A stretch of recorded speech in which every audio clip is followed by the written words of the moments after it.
To find the inverse of this function, we're going to start by recognizing that h of x really is y, and as usual, the inverse interchanges x and y. So where I see a y, I'll write x. Where I see x, I will write y.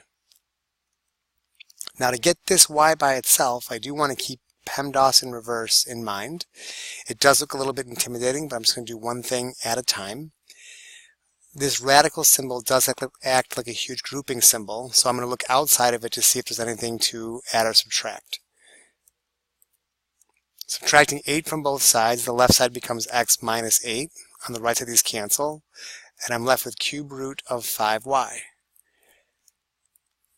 I'm going to move up the ladder, and I'm still looking outside of the radical to see if there's anything to multiply or divide. There is not, so I won't worry about that.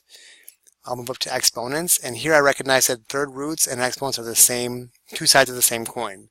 To get rid of a third root, I'll take this to the third power, which means the left side will also be taken to the third power. These will cancel, and the left side, I'm not going to take that third power and distribute it. That's not what we do. It's just going to be that whole x minus 8 all to the third, and that's going to equal 5 times y. At this point, the parentheses have been removed, so I'm back down at the beginning of PEMDAS. Y is still not by itself. There isn't anything to add or subtract, but there are things to multiply or divide. We've multiplied by 5, so I'll divide by 5 and divide by 5. These will cancel.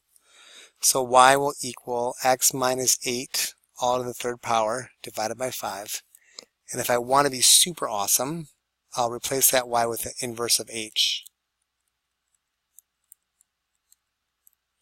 Now this is a little bit more difficult to check, but if I wanted to check, I would actually start with this function. It'll be easier to plug things into here. And what I'll do here is I'll plug in like x equals 10. If x equals 10, then I get 10 minus 8, which is 2. 2 to the third power, which is 8. 8 divided by 5 is 8/5. So if I plug in 10, 8/5 pop out. If I did all my work correctly, this is going to seem a little gross, but I'm going to take this 8/5 and plug it into here.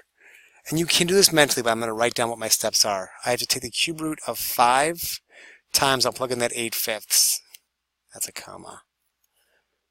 And I'll add 8. So if I look inside of here, 5 times 8/5, well, these 5s would cancel each other out. The cube root of 8 is equal to 2. And of course, I'll add 8. 2 plus 8 makes 10. So I can see that plugging 10 into here gives me 8/5, and plugging 8/5 into here gives me 10. That's a pretty strong indication that my answer is correct. Good luck.